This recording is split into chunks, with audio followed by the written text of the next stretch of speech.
Une femme se réveille sans mémoire dans une ville inconnue, et ce qu'elle découvre sur elle-même est surprenant. Mais avant de continuer, pensez à vous abonner pour que nous puissions partager plus d'histoires. L'air était frais, presque glacial, et elle sentait la rugosité d'un matériau dur et froid sous son corps. Son esprit était embrumé, comme si elle sortait d'un long sommeil, mais quelque chose n'allait pas. Dès l'instant où elle tenta de se lever, une vague de vertige la submergea. Elle se rendit compte qu'elle ne savait pas qui elle était. Elle était allongée sur ce qui semblait être un banc de pierre dans un parc aux allures anciennes. Autour d'elle, la ville semblait s'éveiller lentement. Les premières lueurs du jour illuminaient les arbres, et des passants commençaient à traverser la place, certains marchant rapidement vers une destination précise, d'autres prenant le temps d'observer leur environnement. Mais personne ne semblait faire attention à elle, à cette femme qui, visiblement en détresse, tentait de rassembler les morceaux de son identité. Elle essaya de bouger, mais chaque mouvement était accompagné d'une douleur sourde. Elle scruta son corps, à la recherche de blessures, mais ne trouva rien de visible. Cependant, une étrange absence l'inquiétait davantage, l'absence de souvenirs. Elle ne se souvenait de rien, pas de son nom, pas de la raison pour laquelle elle était là, ni même de ce qui avait pu se passer pour qu'elle se retrouve dans cet état. Son cœur battait rapidement, une panique sourde commençant à monter en elle. Qui était-elle? L'environnement autour d'elle ne lui apportait aucune réponse. Elle pouvait entendre le bruit lointain de voitures, des conversations étouffées par la distance, et l'écho des pas pressés sur le pavé de la rue. Rien ne lui semblait familier. Des visages inconnus défilaient devant elle sans prêter attention à sa confusion. La froideur de ce monde extérieur la rendait encore plus vulnérable. Sophie se redressa lentement, s'accrochant à la balustrade du banc pour retrouver son équilibre. Elle essaya de parler à une femme qui passait près d'elle, mais les mots semblèrent bloqués dans sa gorge. Une fois que la passante fut hors de vue, Sophie réalisa qu'elle ne savait même pas quoi demander. Qui était-elle? Que faisait-elle là? Pourquoi ne se souvenait-elle de rien? Après plusieurs minutes, elle fit un effort pour se concentrer. Si elle ne se souvenait de rien, elle devait au moins trouver un moyen de comprendre où elle se trouvait. Son regard se posa sur les bâtiments qui l'entouraient. Ils avaient un air ancien, avec des volets en bois patiné et des façades en pierre claire, typiques des petites villes françaises. Elle lut les quelques enseignes des boutiques. Elles étaient en français. C'était un indice, mais cela ne lui apportait aucune certitude sur son identité. Elle commença à marcher, chaque pas une lutte contre son vertige persistant, espérant que le mouvement réveillerait en elle quelque chose, n'importe quoi, qui lui permettrait de se souvenir. Mais la ville, bien que belle et pleine de charme avec ses rues pavées, semblait étrangement distante. Chaque coin qu'elle tournait la menait à d'autres rues, d'autres façades, toutes aussi étrangères que celles qu'elle venait de quitter. Sophie continuait de marcher, errant sans but précis à travers les rues étroites et sinueuses de la ville. Les ruelles semblaient se ressembler, avec leurs maisons anciennes et leurs petits commerces à la devanture traditionnelle. Elle ne savait même pas ce qu'elle cherchait. Un souvenir, un indice, peut-être une personne qui la reconnaîtrait.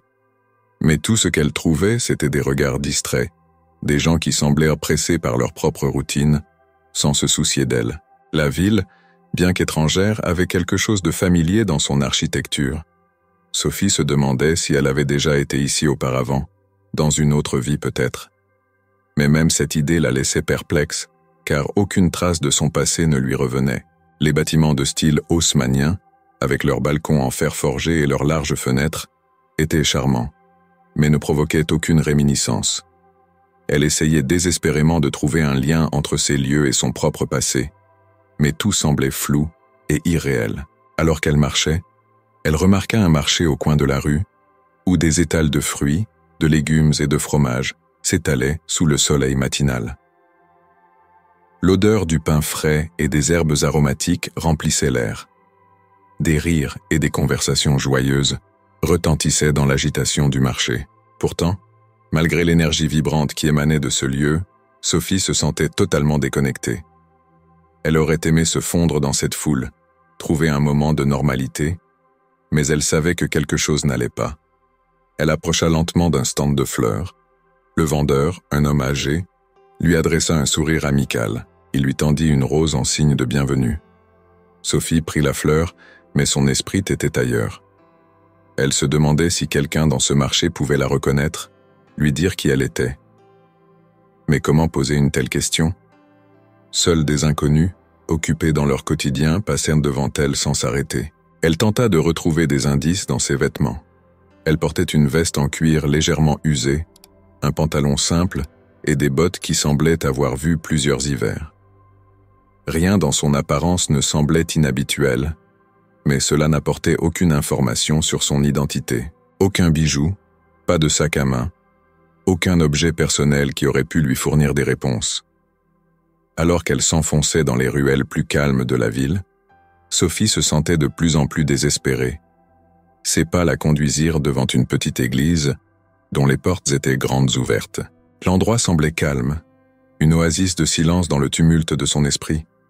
Elle entra, espérant trouver un peu de réconfort, voire un moment de réflexion pour essayer de comprendre sa situation. À l'intérieur, l'air était frais, et l'odeur de l'encens flottait encore dans les airs. Elle s'assit sur un banc en bois, le regard perdu dans les vitraux colorés. Dans cette église vide, la solitude de Sophie était presque palpable. Elle sentait un poids sur sa poitrine, une peur grandissante de ne jamais retrouver qui elle était. Ses mains tremblaient légèrement alors qu'elle essayait de calmer son esprit, mais aucune réponse ne venait. Seulement ce vide persistant, un gouffre sans fond dans son esprit.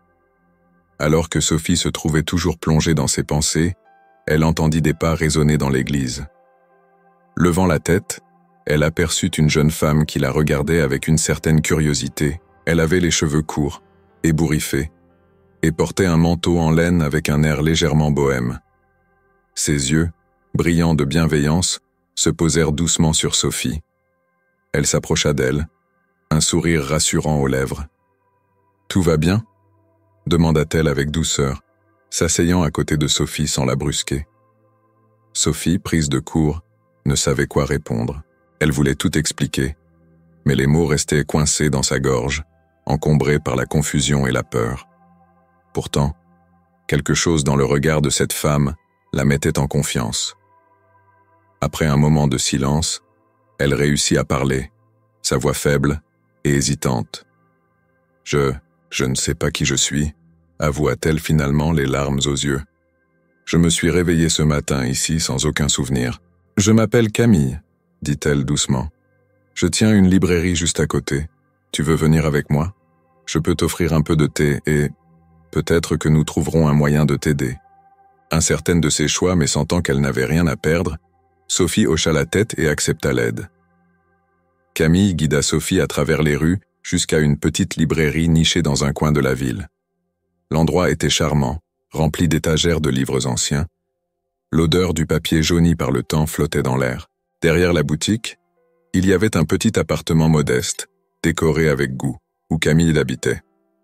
L'endroit avait un charme intime et réconfortant, et dès qu'elle y entra, Sophie sentit un poids se lever de ses épaules.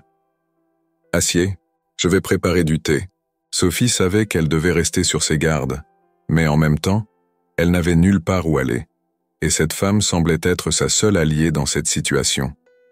Après avoir bu une première gorgée de thé, Sophie raconta à Camille ce qu'elle pouvait de son histoire, ou plutôt ce qu'elle ne savait pas. Camille écouta attentivement, sans jamais interrompre, se contentant de hocher la tête de temps en temps, son regard plein de compréhension. « Je pense que tu devrais aller à l'hôpital », suggéra Camille après un moment de réflexion. « Peut-être qu'un médecin pourra t'aider à retrouver tes souvenirs, ou au moins comprendre ce qui t'est arrivé. » Pourtant, elle avait une peur inexplicable des hôpitaux, comme si une partie d'elle savait que cela pourrait révéler quelque chose de bien plus compliqué. Mais elle se résigna à suivre le conseil de Camille. Le lendemain matin, après une nuit agitée et pleine de rêves fragmentés, Sophie se réveilla dans le petit appartement de Camille. Bien qu'elle se sente un peu plus reposée, l'angoisse persistait, toujours là, tapie derrière chaque pensée. Après un petit déjeuner simple, Camille insista pour l'accompagner à l'hôpital.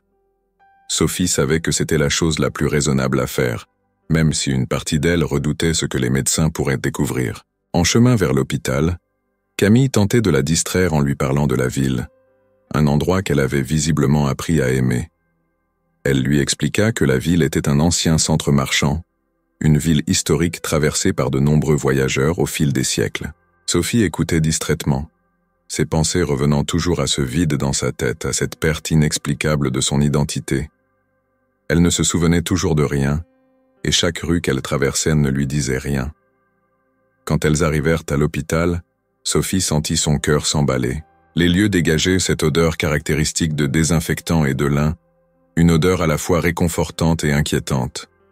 Camille lui serra doucement le bras pour la rassurer. « Ça ira », murmura-t-elle.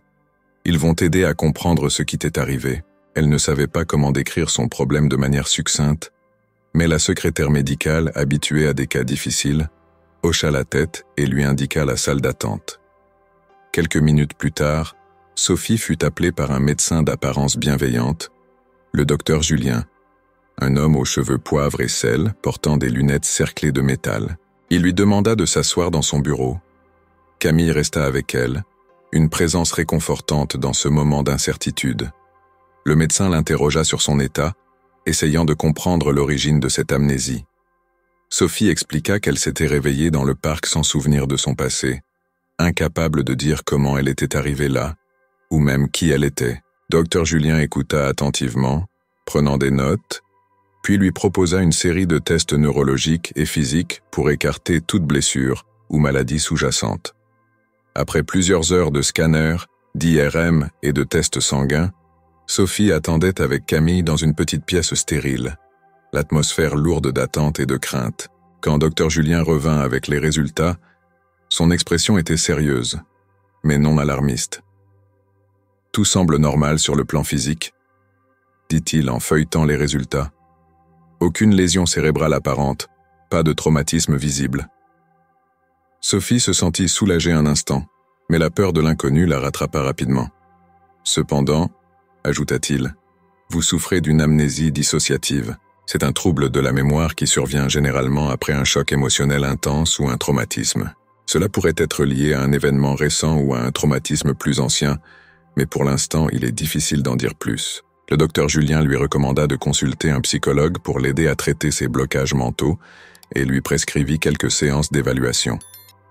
Avant de la laisser partir, il lui conseilla également de retourner sur les lieux familiers qui pourraient aider à déclencher ses souvenirs.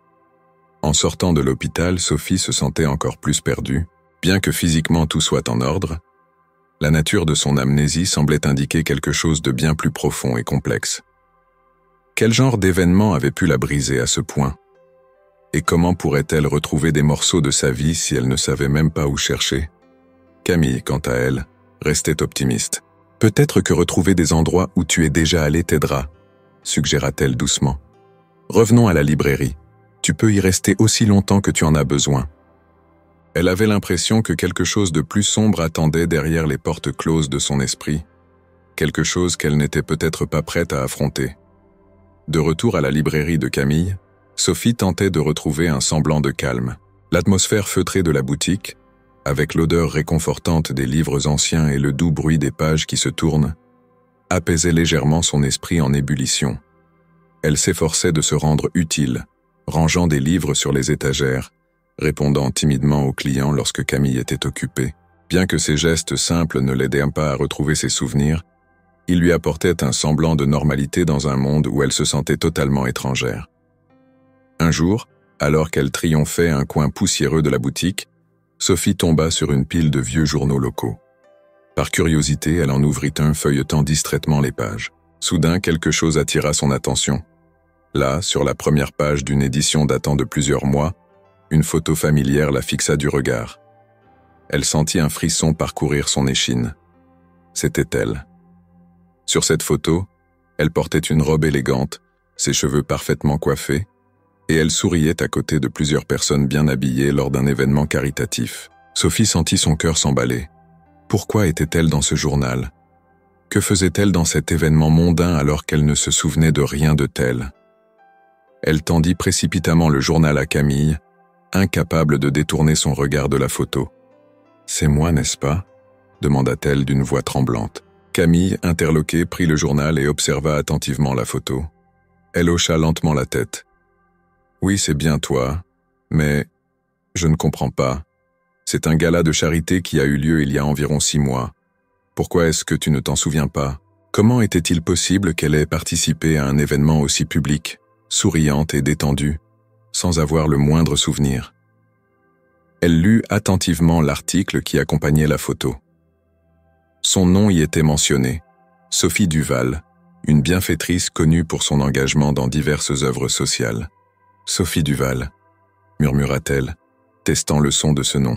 Il lui semblait à la fois étranger et familier, comme si elle avait déjà entendu ces syllabes quelque part, mais sans y attacher une quelconque signification personnelle.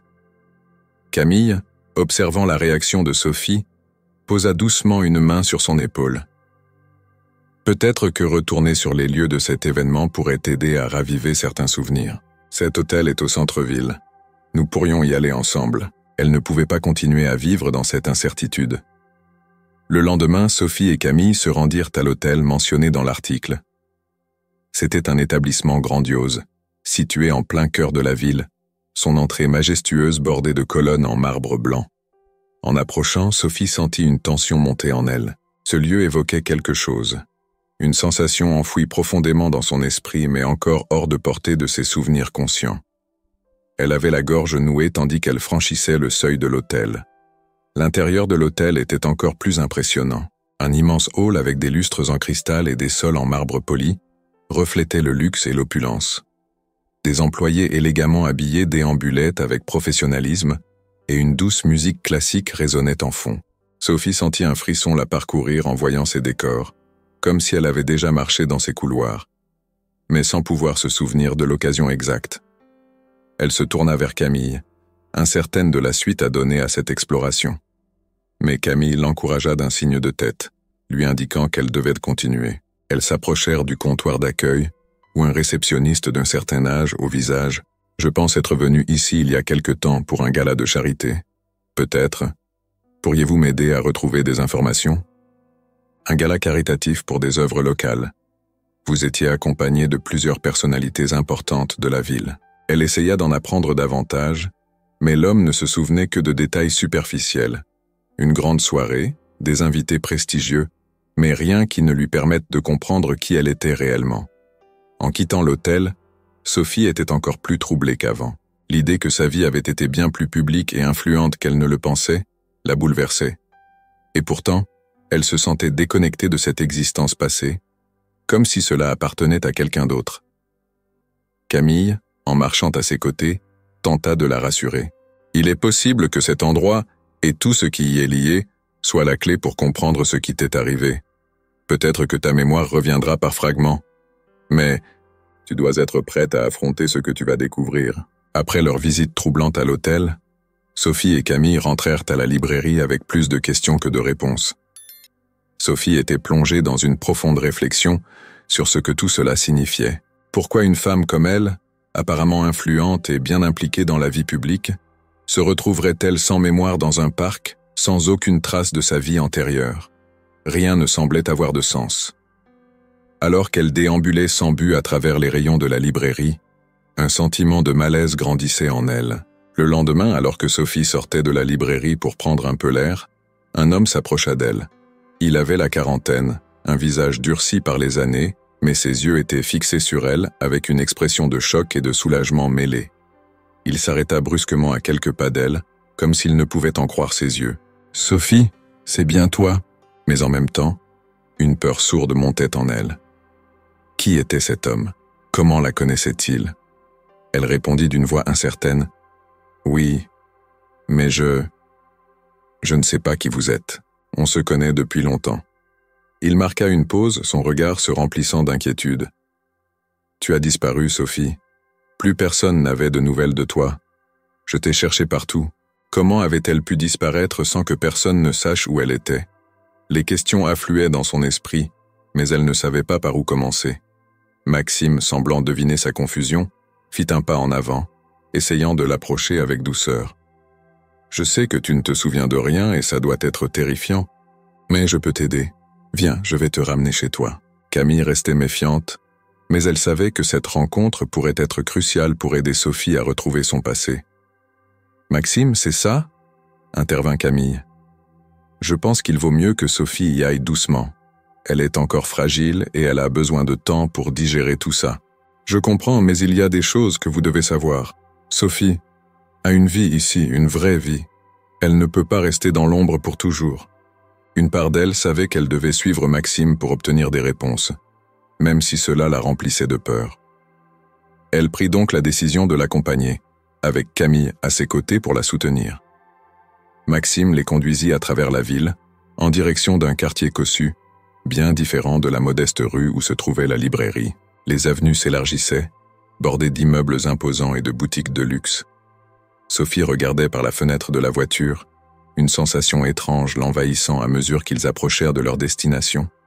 Ce quartier avait quelque chose de vaguement familier, mais sans que cela ne déclenche aucun souvenir précis. Ses mains tremblaient légèrement, et Camille, assise à côté d'elle, lui serra discrètement la main pour lui donner du courage.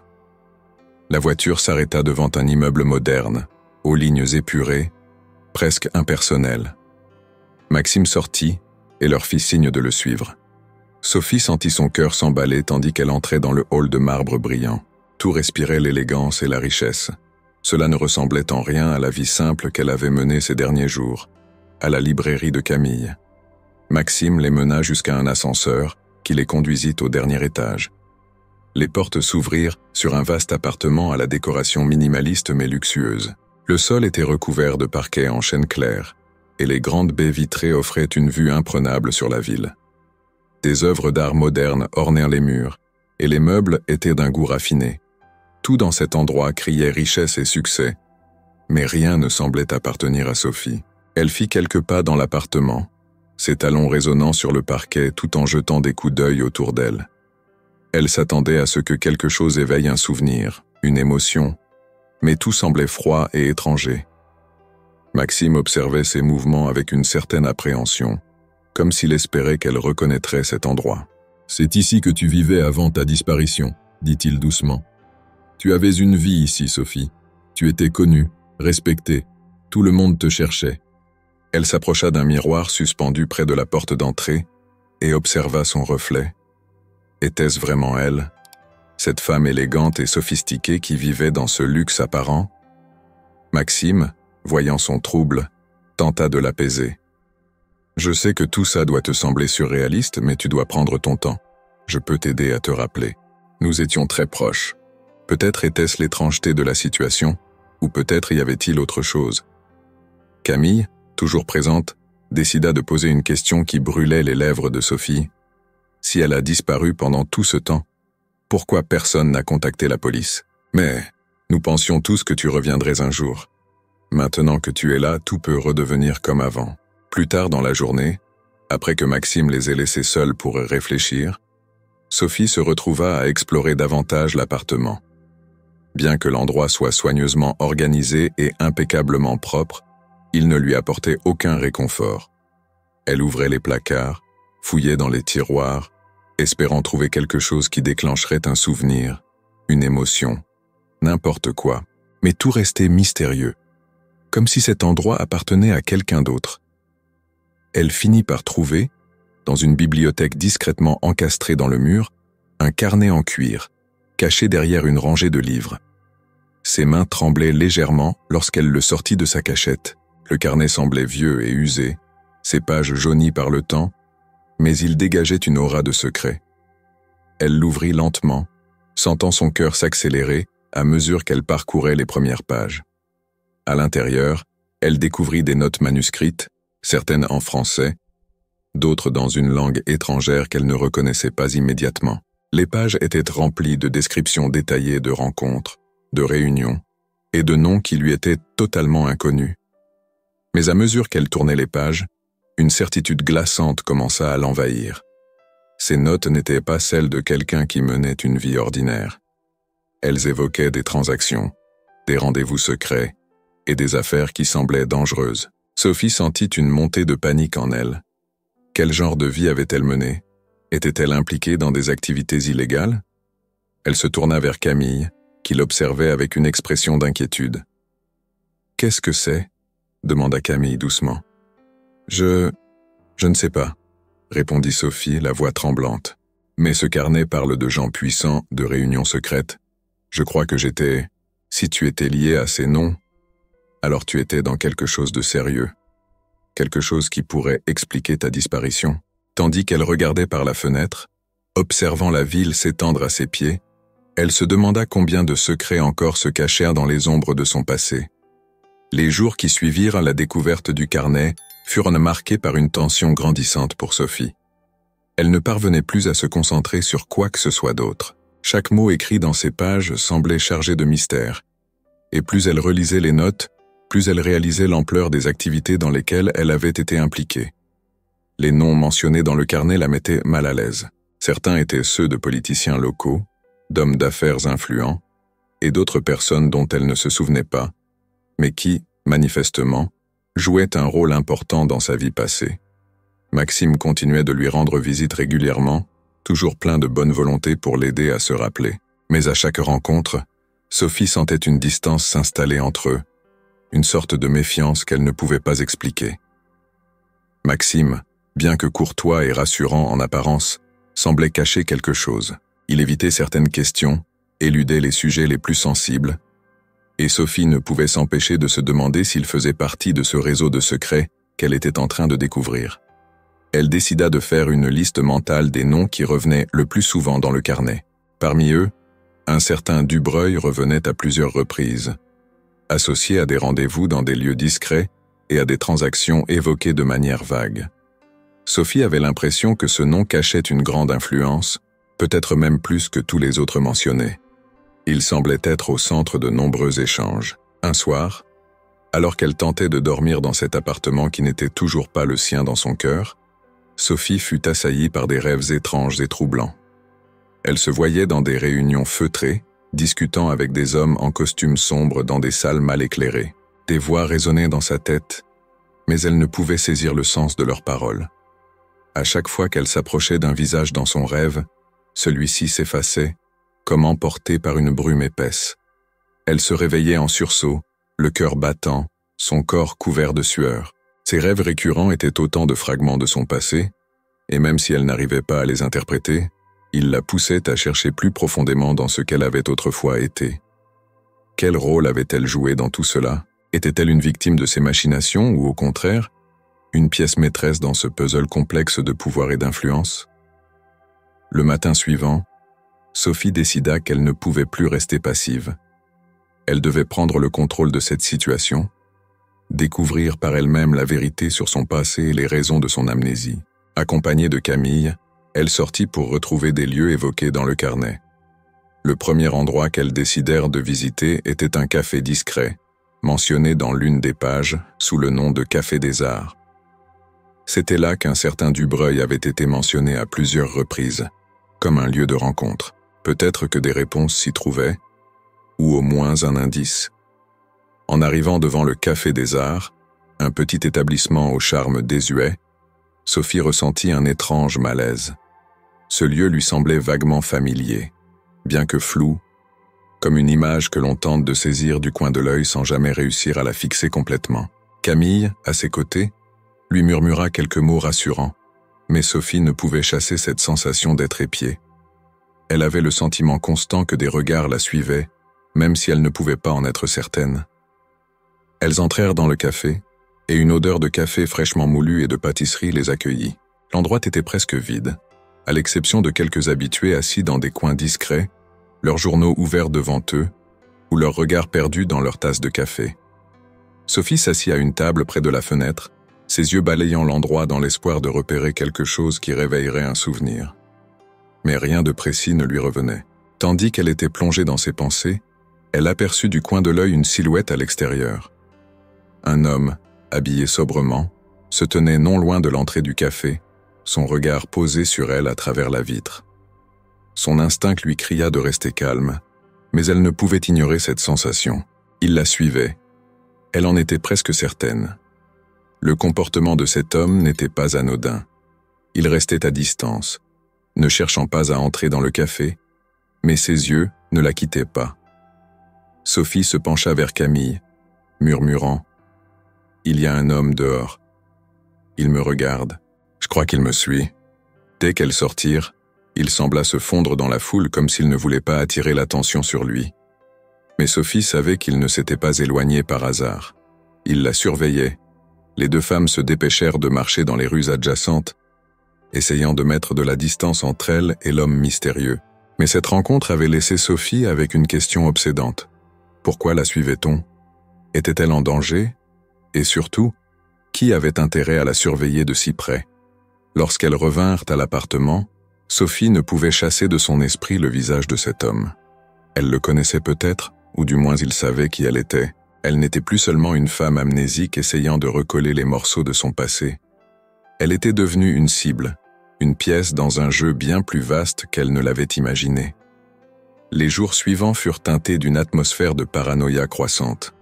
Sophie n'osait plus sortir seule, et même dans l'appartement, elle se sentait surveillée. Les rideaux étaient constamment fermés, et elle vérifiait plusieurs fois les serrures avant de se coucher. Camille restait à ses côtés, faisant de son mieux pour lui offrir un semblant de normalité. Mais le malaise ne quittait pas Sophie. Elle se sentait piégée, en permanence observée. Maxime continuait de venir régulièrement, toujours sous prétexte de l'aider à retrouver sa mémoire. Mais quelque chose dans son comportement ne cessait de déranger Sophie. À chaque visite, elle le trouvait de plus en plus évasif. Il parlait avec une aisance qui ne semblait pas naturelle, comme s'il jouait un rôle. Son insistance à la pousser vers certaines directions, à la convaincre de renouer avec son ancienne vie, paraissait forcée.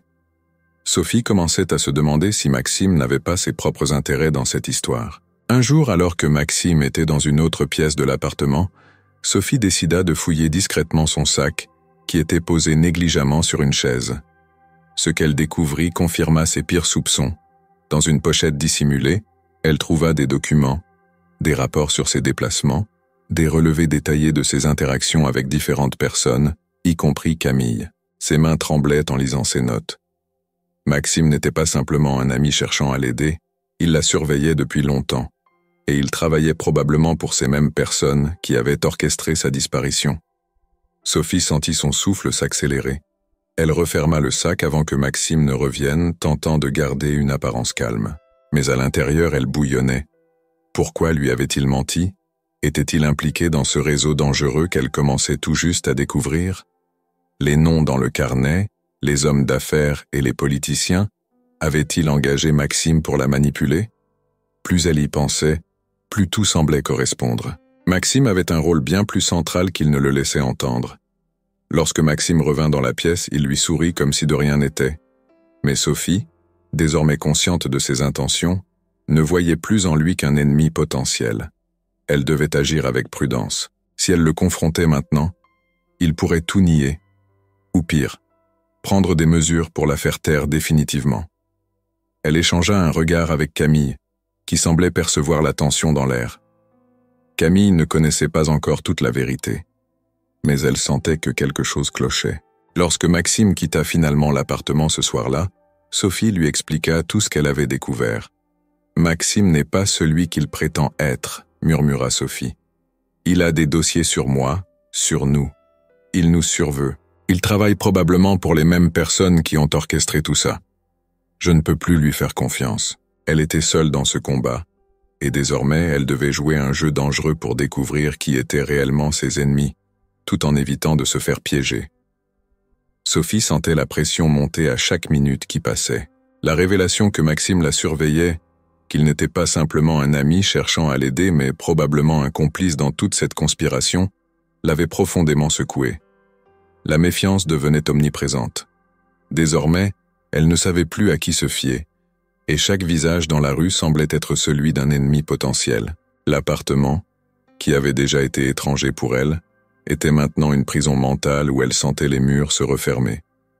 Camille, loyale et dévouée, restait à ses côtés. Ensemble, elles prirent une décision difficile mais nécessaire. Il fallait fuir la ville. Rester ici signifiait rester sous la surveillance de Maxime et probablement d'autres personnes qu'elle n'avait pas encore identifiées. Sophie savait qu'elle n'aurait jamais la paix tant qu'elle ne mettrait pas de la distance entre elle et ceux qui la suivaient. Le plan devait être minutieux, bien pensé. Elle ne pouvait pas simplement disparaître du jour au lendemain sans éveiller de soupçons. Il leur fallait un stratagème, une couverture, quelque chose qui donnerait l'impression qu'elles étaient encore en ville, tout en les permettant de s'échapper. Camille, avec son sens pratique et son esprit vif, proposa une idée.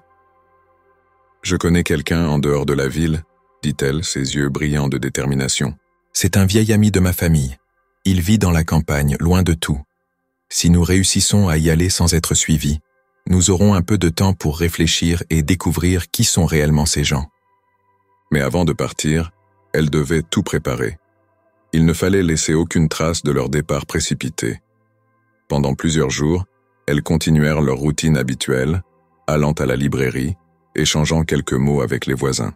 Maxime venait toujours, mais Sophie, maintenant au courant de ses véritables intentions, jouait le jeu, souriant, acquiesçant à ses propositions, tout en dissimulant son vrai plan. Le jour du départ, Sophie se sentait tendue. Elles avaient prévu de quitter l'appartement en pleine nuit, lorsque la ville serait endormie et que la surveillance serait moins présente. Camille avait loué une voiture sous un nom d'emprunt. Tout avait été minutieusement préparé.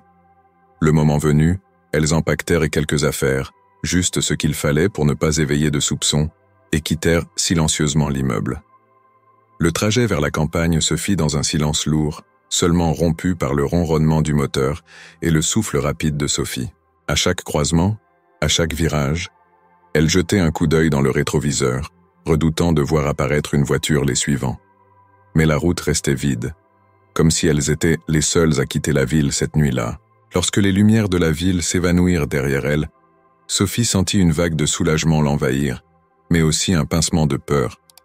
Elle ne savait pas combien de temps cette paix durerait, ni ce qui les attendait dans les jours à venir. Mais pour la première fois depuis des semaines, elle se sentait en sécurité, même si ce sentiment restait fragile. La campagne où elles arrivèrent semblait être un monde à part. Le silence y était presque assourdissant après l'agitation constante de la ville. Les collines verdoyantes s'étendaient à perte de vue, parsemées de fermes et de petits hameaux endormis. Camille guida la voiture à travers des chemins de terre, jusqu'à ce qu'elles atteignent une petite maison isolée, à l'abri des regards et des routes principales. La maison appartenait à un vieil ami de Camille, un certain Henri, un homme dans la cinquantaine, au visage buriné par le temps, mais dont les yeux exprimaient une chaleur bienveillante. Il les accueillit sans poser de questions, comprenant qu'elles fuyaient pour quelque chose de grave, même s'il n'en connaissait pas les détails. « Vous pouvez rester ici aussi longtemps que vous le souhaitez », dit-il avec un sourire rassurant. « Personne ne viendra vous chercher dans cet endroit. Les gens d'ici n'ont pas l'habitude de poser des questions. » C'était exactement ce dont Sophie avait besoin. Un endroit calme, hors du monde, où elle pourrait se concentrer sur la vérité sans craindre pour sa sécurité. Les jours qui suivirent furent étranges pour Sophie. Après des semaines d'angoisse constante, cette soudaine tranquillité la désorientait. Elle passait des heures à se promener dans la campagne, essayant de mettre de l'ordre dans ses pensées. Mais malgré la sérénité du lieu, son esprit restait embrouillé. Le carnet qu'elle avait trouvé dans son appartement lui semblait maintenant encore plus important. Elle passait des heures à le lire et le relire, essayant de comprendre les codes et les noms qui y étaient mentionnés. Puis, un jour, alors qu'elle était assise dans le jardin, elle eut un flash soudain. Un souvenir. Une image brève, mais intense. Elle se voyait dans une grande salle de réunion, entourée d'hommes en costumes sombres. Elle tenait ce carnet entre ses mains, et elle discutait avec ces hommes de sujets graves.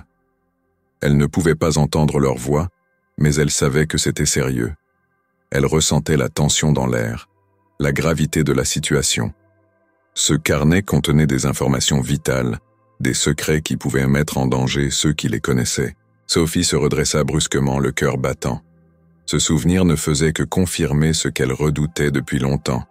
Elle n'était pas simplement une femme impliquée dans des œuvres caritatives ou des événements mondains. Elle avait été au centre d'un réseau d'influence, d'accords secrets, peut-être même d'un complot. Elle courut à l'intérieur de la maison pour partager sa révélation avec Camille. Ensemble, elles passèrent en revue les noms dans le carnet, essayant de reconstituer les pièces du puzzle. Il était clair que Sophie avait joué un rôle central dans quelque chose de bien plus grand qu'elle ne l'avait imaginé. Mais ce qui restait flou, c'était pourquoi elle avait perdu la mémoire. Était-ce un accident? Une tentative de la protéger? Ou pire encore, une manière de la faire taire? Un matin, Alors que le soleil se levait à peine sur les collines, Sophie fit une découverte qui changea tout. Elle fouillait une fois de plus dans le carnet, cherchant des indices, quand elle tomba sur une page qu'elle n'avait jamais remarquée auparavant. Une note, écrite en lettres fines et précises, la frappa comme un coup de tonnerre. Sophie Duval n'est qu'une couverture. Son vrai nom est Élise Beaumont. Sophie n'était pas Sophie. Elle avait vécu sous une fausse identité pendant tout ce temps, une couverture soigneusement fabriquée pour la protéger ou pour dissimuler ses véritables activités. Élise Beaumont, un nom qu'elle n'avait jamais entendu, mais qui résonnait maintenant en elle avec une force incontestable. C'était comme si un voile venait de se lever, et que tout commençait enfin à prendre sens. Elle se souvenait désormais de fragments de sa vie passée. Élise Beaumont n'était pas une femme ordinaire. Elle travaillait pour une organisation secrète, impliquée dans des opérations d'espionnage industriel et de collecte d'informations. Son rôle avait été de s'infiltrer dans des cercles influents, d'obtenir des informations cruciales sur des entreprises et des personnalités puissantes et de les transmettre à ses employeurs. Tout ce temps, elle avait vécu sous le masque de Sophie Duval, une femme mondaine et engagée dans des œuvres de bienfaisance, une façade parfaite pour dissimuler ses véritables activités. Mais quelque chose avait mal tourné. Une mission avait dérapé, et Élise avait été exposée. Le carnet contenait des preuves incriminantes contre des figures influentes, des informations sensibles qui auraient pu faire tomber des empires. C'est probablement pour cette raison qu'elle avait été visée. La perte de mémoire n'était pas un accident. C'était une tentative délibérée de la neutraliser, de la faire disparaître du jeu avant qu'elle ne devienne une menace trop grande. Sophie, ou plutôt Élise, sentit une vague d'émotions contradictoires l'envahir. La peur, bien sûr, mais aussi la colère. Elle avait été manipulée, utilisée et trahie. Mais maintenant qu'elle connaissait la vérité, elle savait qu'elle ne pouvait pas rester cachée ici pour toujours. Ceux qui l'avaient manipulée savaient « Qu'est-ce que tu vas faire maintenant ?» Je dois découvrir qui a fait ça et pourquoi. Le jour suivant la découverte de sa véritable identité, Élise, l'ancienne Sophie, se réveilla avec un poids immense sur ses épaules. Les révélations du carnet l'avaient chamboulée. Tout ce qu'elle avait cru être, toutes les choses qu'elle avait appris à accepter dans cette période d'amnésie, s'étaient effondrées en une nuit. Elle n'était pas simplement une femme amnésique, perdue dans une ville inconnue. Elle était Élise Beaumont, une espionne infiltrée dans un réseau de pouvoir et de secrets. Un réseau dans lequel elle s'était fondue sous le nom de Sophie Duval, mais qui l'avait trahie et laissée pour morte. Élise se tenait à la fenêtre de la maison de campagne, regardant les collines qui s'étendaient à l'infini. Le calme du lieu était en contraste brutal avec la tempête qui faisait rage en elle. Comment pouvait-elle s'être retrouvée dans une telle situation ? Pourquoi avait-elle accepté cette mission si dangereuse ? Ses souvenirs restaient fragmentaires, comme des pièces de puzzle éparpillées qu'elle devait rassembler une à une. Chaque jour, des morceaux de sa vie passée refaisaient surface, mais la pièce maîtresse manquait encore. Qu'est-ce qui avait conduit à sa perte de mémoire ? Camille, qui était devenue bien plus qu'une simple amie, entra dans la pièce avec 2 tasses de thé. Elle avait accepté ces nouvelles révélations avec un calme impressionnant.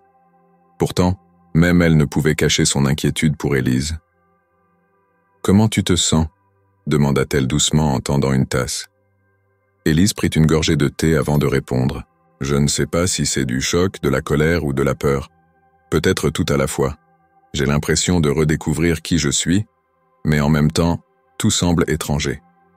Tu es en train de retrouver des morceaux de ta vie, mais tu ne sais toujours pas ce qui t'a fait perdre la mémoire. » Et cela voulait dire que les personnes impliquées étaient toujours là, prêtes à réagir dès qu'elles découvriraient qu'Élise avait retrouvé sa mémoire.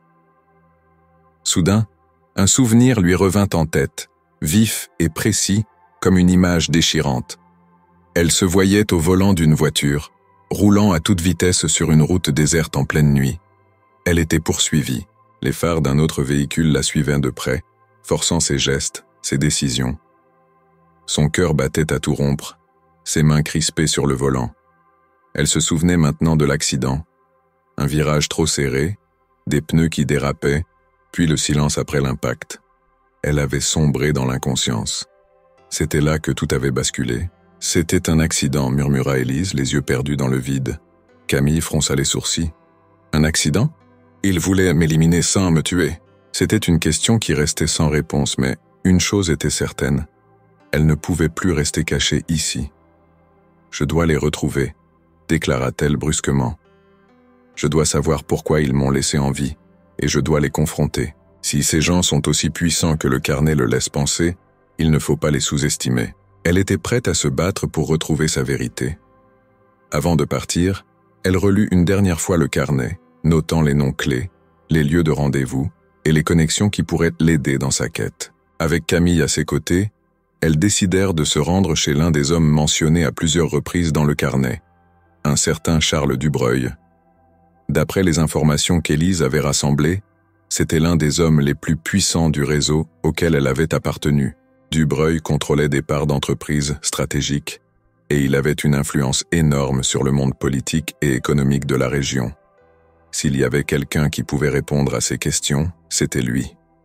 Elles arrivèrent devant la grande demeure de Dubreuil, une villa imposante entourée de hauts murs et de caméras de surveillance. Le plan était simple mais risqué.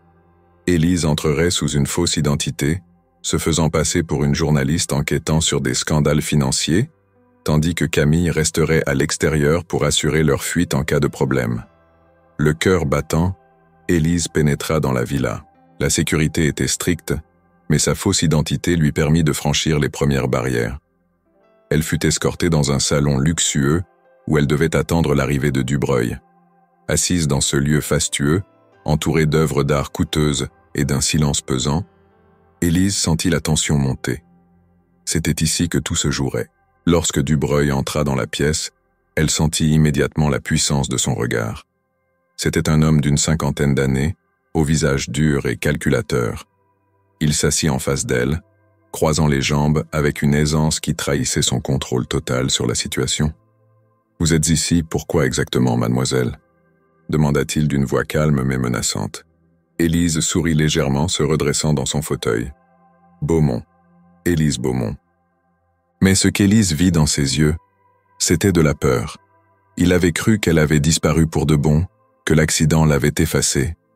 Mais la voilà, vivante, prête à découvrir la vérité.